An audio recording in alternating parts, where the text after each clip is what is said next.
جواب دینا، ان کے اعتراض کا مقابلہ کرنا نہ ہو، بلکہ علماء کے اعتراض کو اپنی اصلاح کا ذریعہ اور ان کے ٹوکنے کو ان کا اپنے اوپر احسان یقین کرے۔ কোনো সময় যদি আমাদের উলামা ইকরামরা আমাদের কাম করনেওয়ালাদের কোনো যদি ভুল ধরে, তো এটা আমরা ওনাদেরকে মনে করব এটা ওনারা আমাদের উপরে এহসান করছেন, ওনারা আমাদের মোহসেন। اس لیے کہ علماء جو چیز بات فرمائیں گے اس میں ہی عمل کی قبولیت اور اس میں ہی عمل کا صحیح ہونا ہے۔ আর উলামা ইকরামরা যে কথা বলবেন ওইটাতেই আমাদের সংশোধন হবে ইনশাআল্লাহ, আমাদের আমল সংশোধন হবে। اس طرح ہم علماء سے علمی استفادہ بھی کریں، اور اگر علماء کسی بات پر اعتراض کریں یا کسی بات پر ٹوکیں تو اس کو قبول بھی کریں۔ এই জন্য আমরা উলামাদের কাছ থেকে আমরা দ্বীনের ব্যাপারে আমরা লাভবান হব, এবং ওনারা যদি কোনো ভুল ধরেন তো সেটা আমরা সংশোধন করার চেষ্টা করব, ہمارے یہاں ماشاءاللہ সংশোধন হওয়ার চেষ্টা করব۔ ہمارے یہاں ماشاءاللہ بیانات کا کام ہے،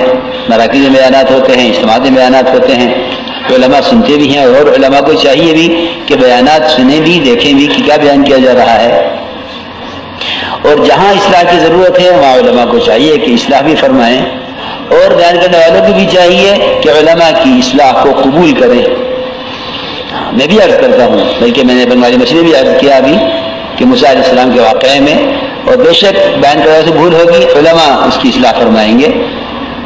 تو ہم نے اس وقت بھی اس سے رجوع کیا کہ واقعی اس واقعے کا بیان کرنا یہ علماء پر جو ہے انبیاء علیہ السلام ایک حرف آتا ہے، اس سے اجتناب ہمیں بھی کرنا چاہیے اور آپ حضرات کو بھی کرنا چاہیے۔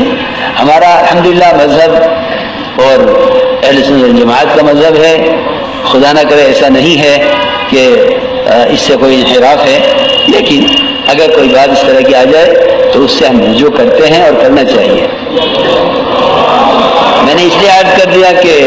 دہلی میں تو میں نے عرض کر دیا تھا، وہ خبر نہیں آپ تک خبر پہنچی یا نہیں پہنچی، اس لیے میں نے مزید آپ حضرات کی چاہنے پر مزید عرض کر دیا ہے کہ بھئی یہ ایسی چیزوں سے خود اجتناب بھی کرنا چاہیے، اور کوئی بات اگر اس طرح کی آئے تو اس سے رجوع بھی ہونا چاہیے، اور ہم اس سے رجوع کرتے ہیں۔ তো মৌলানা বলতেছেন যে আমাদের কাজ হলো বয়ান করা, আর বয়ানে অনেক সময় কোনো ভুল হয়ে যায়। খুসুসান আমি বংলেওয়ালি মসজিদেও আমি রুজু করছি সবার সামনে, ওই যে মৌলানা হযরত মুসা আলাইহিস সালামের ওয়াকিয়াতে, যেটা এমনি হয়তো কোনো কথা এসে গেছে যে আম্বিয়া আলাইহিস সালামের উপরে কোনো দোষ ধরা হয়, এটা থেকে আমি রুজু করতেছি, আগেও করছি, এখনো করতেছি।